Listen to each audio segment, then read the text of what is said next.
very distinguished delegates, before I do anything, I remind us that today marks 12 years since our Chibok girls were kidnapped.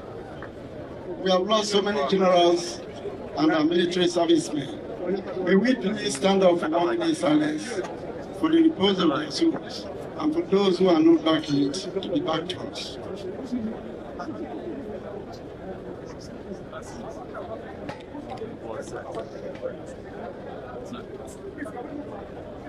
May the souls of all our departed brothers and sisters rest in perfect peace.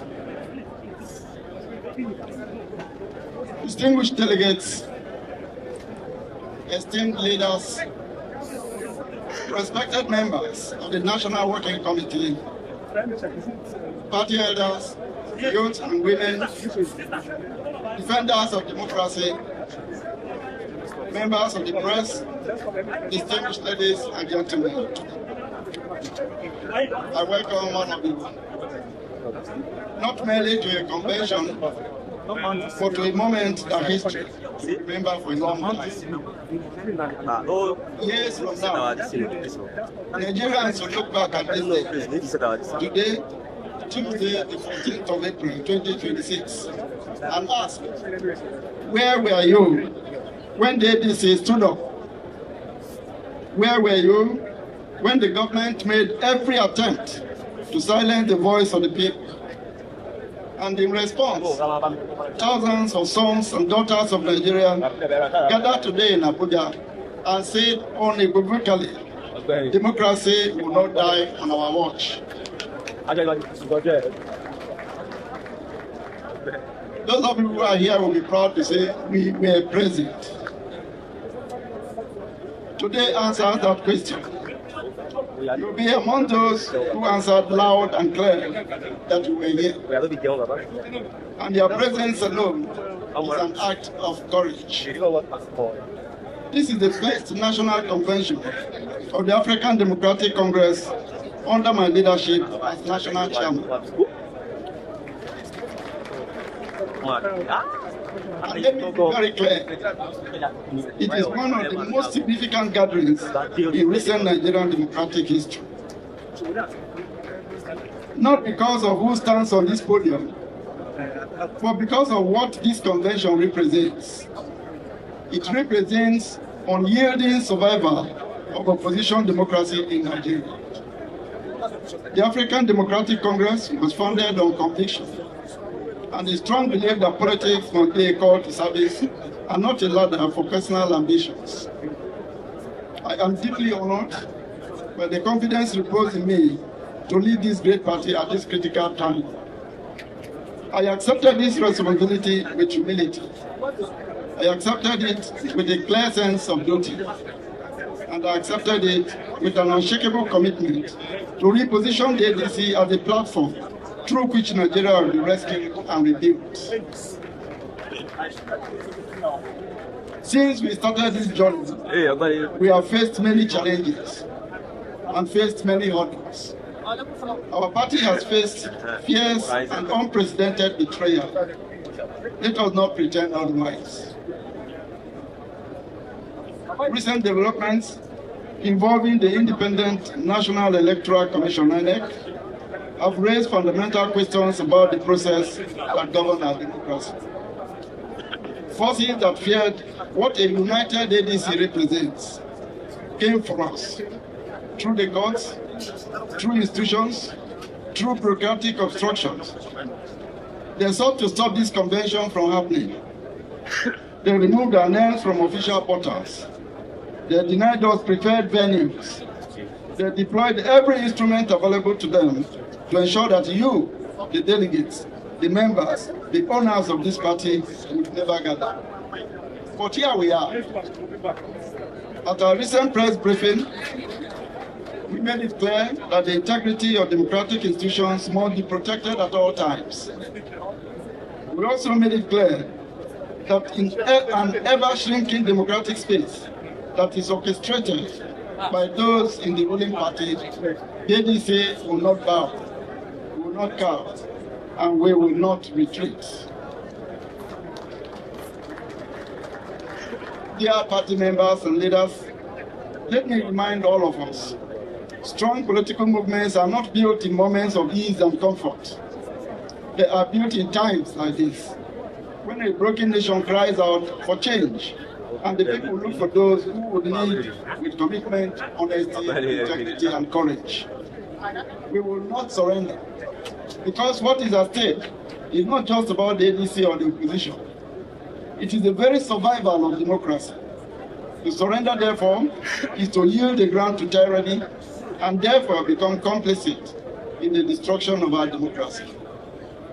And let that be the answer to every doubt, every threat, and every shenanigan designed to keep Nigeria trapped in a one-party future. The ADC cannot be wished away.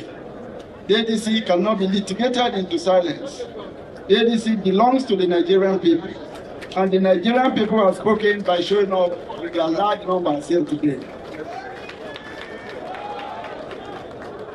I say to those who orchestrated these obstacles, you have not weakened us.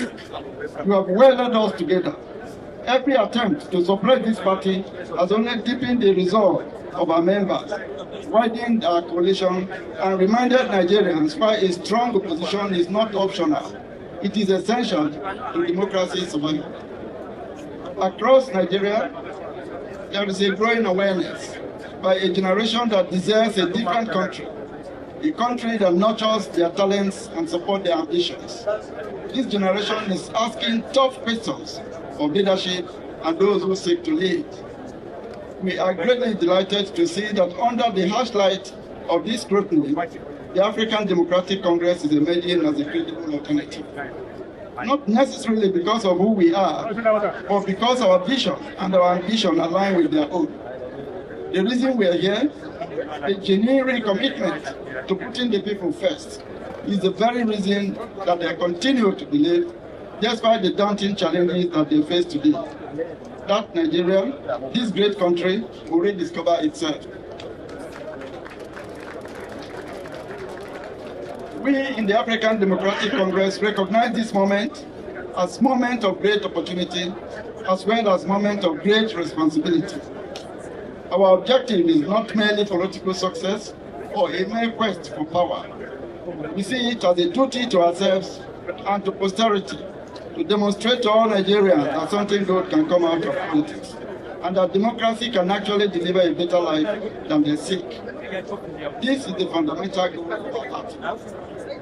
We view this as a generational challenge, and this is why we say to all opposition leaders in the country, regardless of their political party, come, let us work together to save our country. The challenges that we are confronted with goes beyond partisanship. It is a patriotic duty to rescue our country from creeping dictatorship and exploitative governments. Dear party men and women, let me congratulate us all for the successful conduct of our congresses.